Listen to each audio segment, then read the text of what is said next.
This is a true story that happened to me a few months ago. Not long ago, my grandma suddenly fell ill. That evening, my mom rushed her to the hospital to visit the emergency room.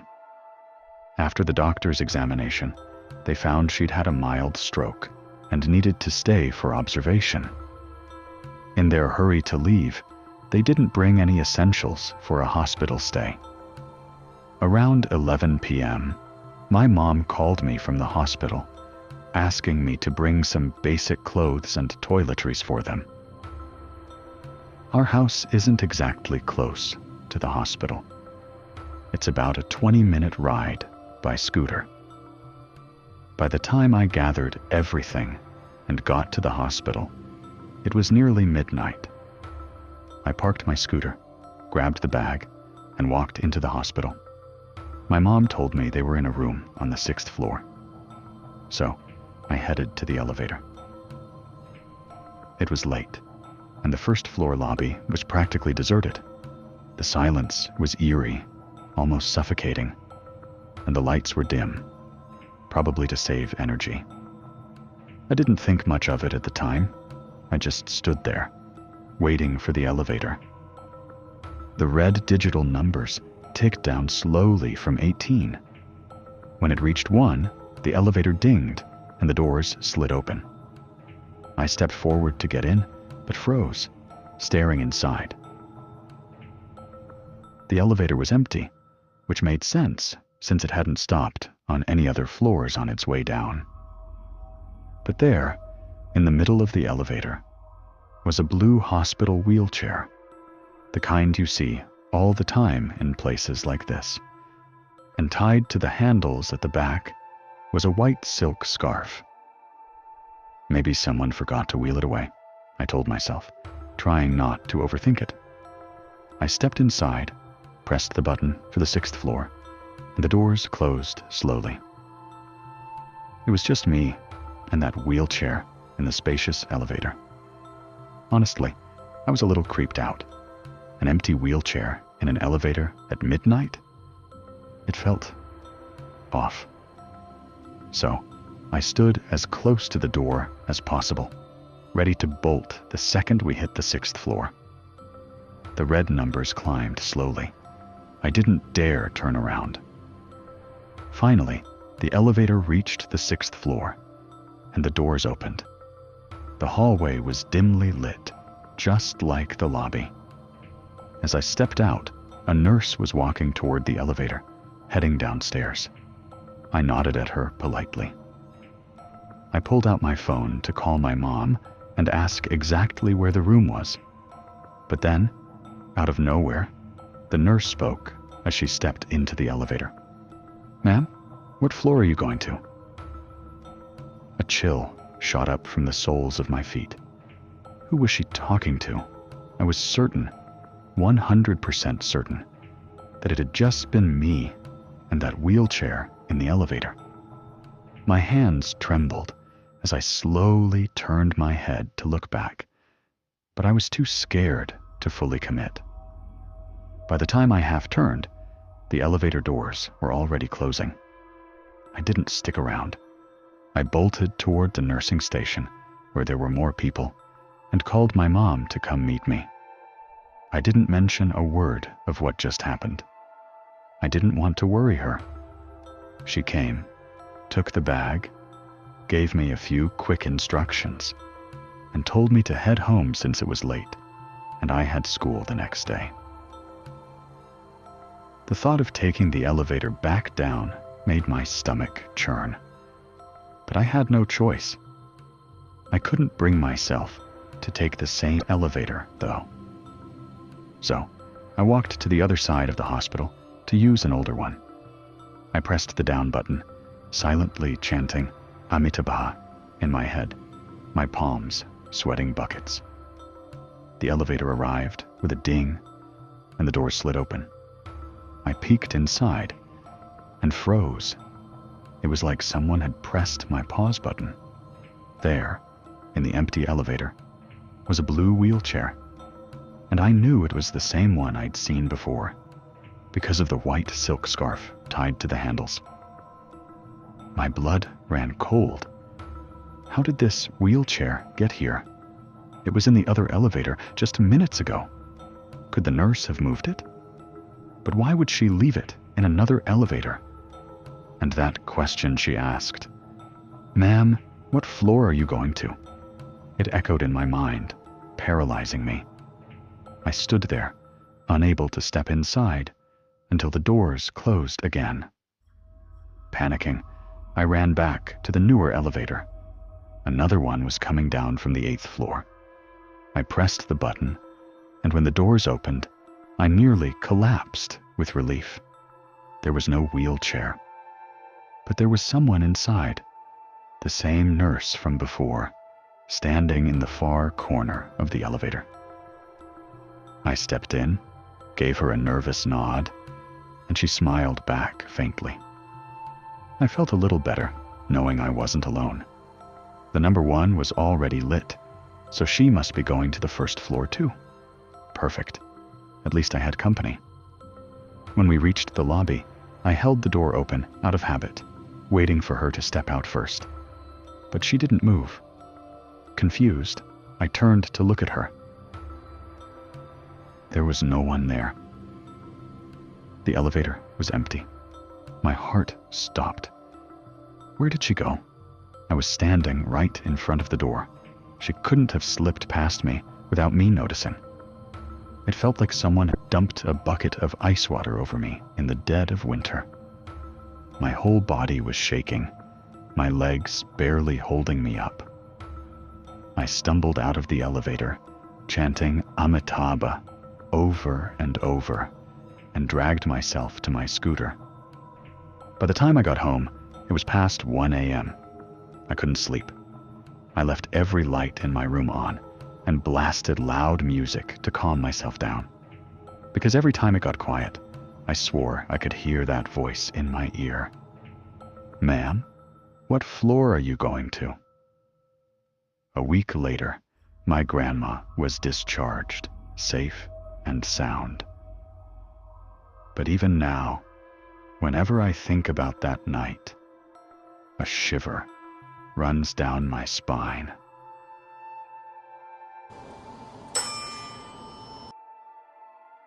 This February, my grandpa was hospitalized, and every day after work, my aunt and I would visit him. The hospital had 5 elevators in the lobby, but one of them, let's call it Elevator A, was always the fastest to arrive. It was weirdly reliable. Almost every time we came, Elevator A would be the first to show up. But here's the strange part. Sometimes, when a bunch of people were waiting on the 1st floor, some would refuse to take Elevator A, even if it arrived first. They'd just stand there, waiting for another one. My family and I didn't think much of it at the time. We just shrugged it off. Then one day, my aunt was waiting for an elevator alone. When Elevator A arrived, she stepped inside, glancing around to confirm it was empty. As the doors started to open on the 8th floor, where Grandpa's room was, something bizarre happened. A hand suddenly reached out from behind her and pressed the button for the 7th floor. My aunt froze, her heart racing. She whipped around to see a pale man standing there. Yes, he had feet, not some ghostly figure. But she was certain the elevator had been empty when she got in. When we met up in Grandpa's room, and she told us the story, we laughed it off, saying she must have been seeing things. Maybe the guy was standing in a corner, forgot to press his floor, and only hit the button when he realized he'd missed the 7th floor. We brushed it off and moved on. A few days later, my aunt and I were leaving Grandpa's room to head back to the 1st floor. Elevator A arrived, empty as usual, and no one else got on with us. As we descended from the 8th floor, the elevator stopped at the 4th floor. The doors opened, but no one was there. We were deep in conversation, so I hit the close door button and kept chatting. But as soon as the doors started to close, they popped back open. "Doors opening," the elevator announced. We kept talking, and I pressed "close door" again, figuring someone outside had hit the down button twice. There were only 3 up-down buttons for all 5 elevators after all. Doors closing. Doors opening. The doors closed and immediately sprang open again. I didn't think much of it at first. Maybe someone had pressed all the down buttons on the 4th floor, right? Doors closing. Doors opening. Doors closing. This went on 4 or 5 times while we were chatting, and it finally started to feel off. My aunt frowned and said, "Is someone out there messing with the elevator, or what?" We both looked out into the 4th floor hallway. It was completely empty. Silently, we stepped out and took a different elevator. I tried to convince myself that elevator A was just malfunctioning, that the doors were glitching. But when we got to the 1st floor, we noticed something chilling. Elevator A, which had been stuck on the 4th floor, had also made it down to the 1st floor just fine. So, maybe it wasn't broken. Maybe it just didn't want us on board. Then my aunt dropped a bombshell. "You know, that guy I saw last time, the one who appeared out of nowhere, that was an elevator A, too." We both got goosebumps all over. From that day on, I'd rather wait for any other elevator than set foot in elevator A again.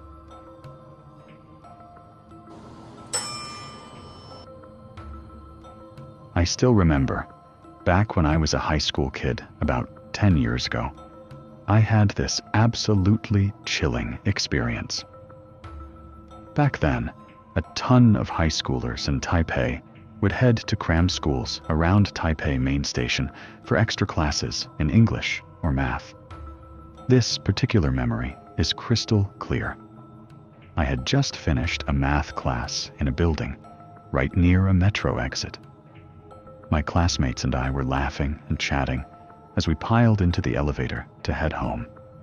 Everyone was in a great mood, fresh out of class, filling the elevator with lively banter.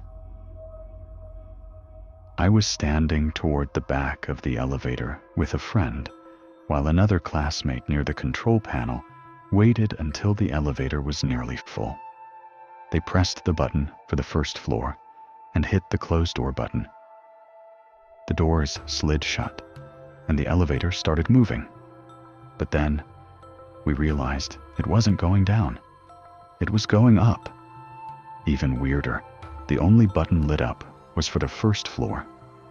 A few people stopped chatting, exchanging confused looks, trying to figure out what was going on. I can't quite recall which floor the elevator stopped at. It wasn't the top floor, that's for sure. But when the doors opened, we were greeted by pitch black darkness. That floor was still under construction, completely empty. No businesses, no cram schools, nothing. Just silence and shadows. And then, out of nowhere, beep, beep, beep. The elevator's overload alarm blared. Everyone froze, the chatter dying instantly. Some elevators won't let the doors close when they're overloaded, right? This was one of those. So there we were, a bunch of high schoolers, staring at each other, totally clueless about what to do. The doors just wouldn't shut. Finally, 3 girls from a nearby all-girls school stepped up like absolute heroes and said, "All right, we'll take the stairs down to the next floor. You guys wait for us there." I mean, wow, these girls were like angels sent from above. Who in their right mind would step out into that creepy, pitch-black floor where you couldn't see a thing. We all wished them luck as they bravely stepped out. Sure enough, the moment they left, the elevator doors closed smoothly, and we started moving down again. We stopped at the next floor to pick up the 3 girls who had made it down the stairs. But the overload alarm didn't blare again. Not a peep. Everyone was showering them with gratitude and admiration as the elevator continued its descent, and the cheerful chatter picked back up. But then, one of the kids in the elevator said something that sent a chill through the air. So, when we went up and the doors opened, did someone or something get on the elevator, making it overload? And then, when we stopped to pick up the 3 girls, did something get off so the wait was fine again? The moment those words sank in, the noisy chatter stopped dead. Everyone just stood there, silent, as the elevator hummed downward.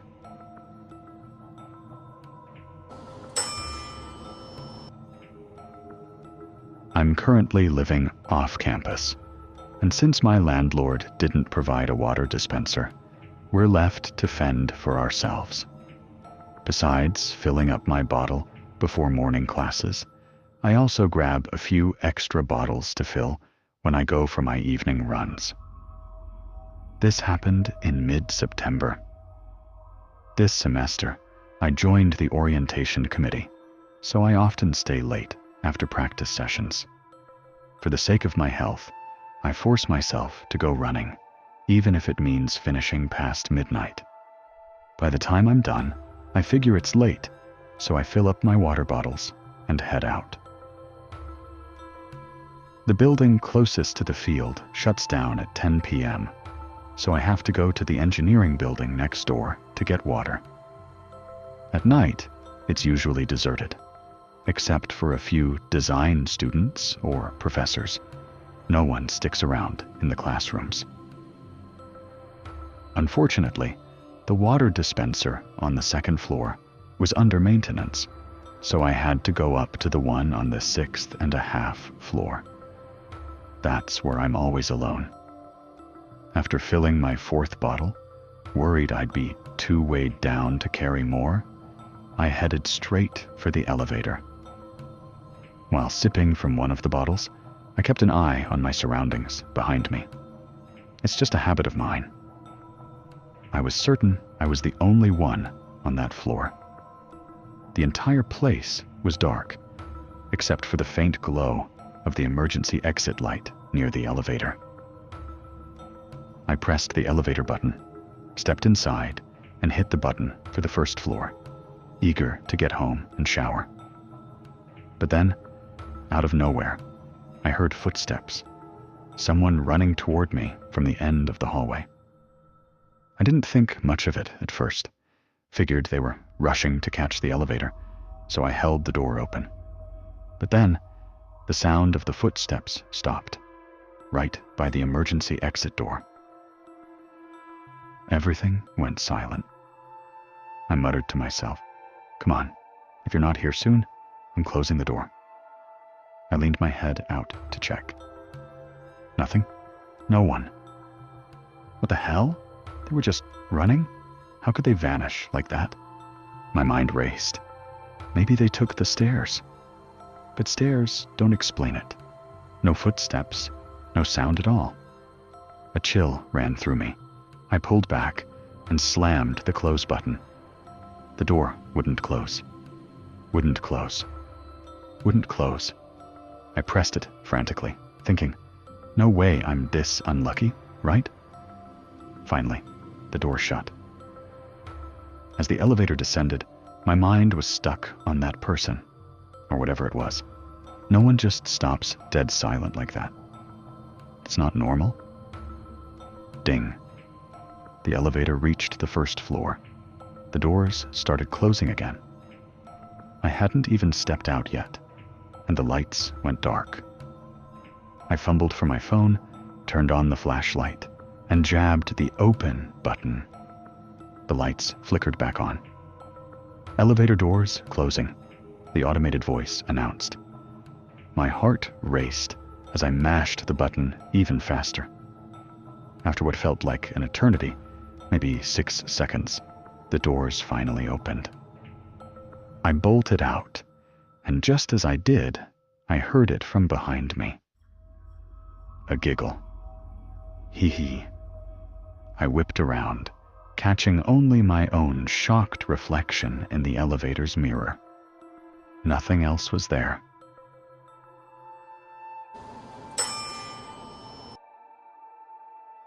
It was a night in April 2016, one of those late nights when I was holed up in the lab, racing to meet a deadline for my thesis. I'd been staying late for weeks, often not hopping on my bike to head back to my rental until the early hours. That night, though, I wrapped up around 11 p.m., a triumph compared to the 2 a.m. marathons I'd pulled before. My thesis was finally coming together, just awaiting my advisor's approval. Feeling lighter than usual, I stepped out of the lab, ready to take the elevator down from the 6th floor. I pressed the button for the 1st floor and hit the close door button. The elevator's automated voice, designed for visually impaired users, chimed in. Elevator closing. Then, to my surprise, elevator going up. Up? That's odd, I thought. Who else could be in the building this late? I figured someone else was burning the midnight oil like me. 7th floor. Elevator opening. The doors slid open to pitch black darkness. The school's energy-saving measures meant the lights were off this late, with only motion sensor lights to break the gloom. But there was nothing. No one. Just silence and shadows. Elevator closing. Elevator going up. Up again. My brow furrowed. 8th floor. Elevator opening. Same deal. Total darkness. Not a soul in sight. The 8th floor was the top, so I figured the elevator had nowhere else to go. I pressed the close door button. A flicker of unease creeping in. Was someone pranking me? Or worse? I remembered a senior student story about a student being mugged and forced to an ATM. My hand instinctively brushed the folded knife tucked into my belt, just in case. Elevator closing. Elevator going down. Finally, some progress. But then, 7th floor. Elevator opening. Empty again. Elevator closing. Elevator going down. 6th floor. Elevator opening. Back to my starting point. Still no one. The elevator was stopping at every floor now, each time revealing nothing but darkness. The cold, mechanical voice echoed through the silent building, and I couldn't shake the growing chill running down my spine. I tried to stay calm, pressing the close door button each time, telling myself it was just a glitchy elevator. I didn't want to entertain other possibilities. The more I thought about those, the colder I felt. Elevator closing, elevator going down. I braced for the 5th floor, but to my surprise, it skipped right past it. 4th floor, elevator opening. Still no one? But this time, the doors seemed to linger open longer than usual, as if someone were holding the open button. My nerves were fraying. Then, a memory hit me. A senior had once warned me not to stay too late. She'd heard stories of a white shadow lingering near the 4th floor elevator. I'd brushed it off back then, too focused on my thesis, enjoying the free air conditioning, steady Wi-Fi, and lab fridge. But now, standing in that open elevator, her words felt heavier. And then another thought crept in, one I really didn't need. There'd been a news story, one you could Google, about a student who'd jumped from the top floor of this very building. My skin prickled with goosebumps. This wasn't just a faulty elevator anymore. My mind raced. Should I bolt for the stairs? But with the way this elevator stopping at every floor, I might never reach the first floor. And if I took the stairs and those motion sensor lights didn't kick on, what if I saw or heard something in the dark? That would be worse than any thesis deadline. I glanced at the glowing green exit sign by the stairwell across from the elevator. It only made the atmosphere feel more eerie. I decided to stay put. At least the elevator had light. Unless the power went out, I'd be fine, right? Elevator closing. The doors began to slide shut. But just as they were about to close completely, there was a loud thunk. The doors jolted back open, as if they'd hit something. The invisible is always the scariest. My heart pounded, my mind went blank, and I started jabbing the close door button frantically, desperate to get the doors shut. I was terrified they'd stay stuck, leaving me trapped in this limbo, too scared to stay, too scared to leave. Thankfully, the doors finally closed. The elevator didn't stop again, descending straight to the first floor. I stepped out, shaken but relieved. After that night, I swore off late nights at the lab. With my thesis nearly done, I started leaving by 8 or 9 p.m., always taking the elevator without issue. I told myself it was just a malfunction, nothing more. When I shared the story with classmates, I played it off with a laugh, trying to convince myself as much as them.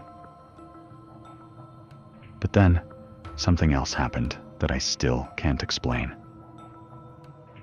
One evening, I left the lab early enough that I wasn't even thinking about the creepy elevator incident. The ride down was smooth until the elevator stopped at the 4th floor. The doors opened, and a girl stepped in. I startled, half expecting a ghost I hadn't fully shaken off that night.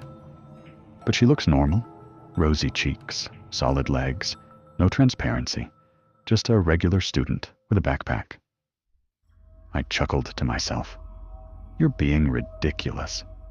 My nerves settled.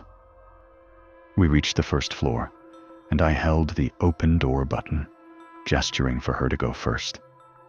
She stood in the back left corner, and I'd been sneaking glances at her with my peripheral vision. She gave me a small smile and a nod, silently signaling for me to go ahead. I shrugged, thinking, maybe she thinks I'm some creepy grad student. I stepped out, but as I walked away, I realized I didn't hear the elevator doors close. No footsteps either. Curious, I glanced back, wondering if she was waiting for me to leave first. But when I looked, the elevator was empty. No girl, no backpack, no trace of anyone. The hallway was deserted too. I turned and bolted, my heart racing. From that day on, I made sure to leave the lab before the sun went down.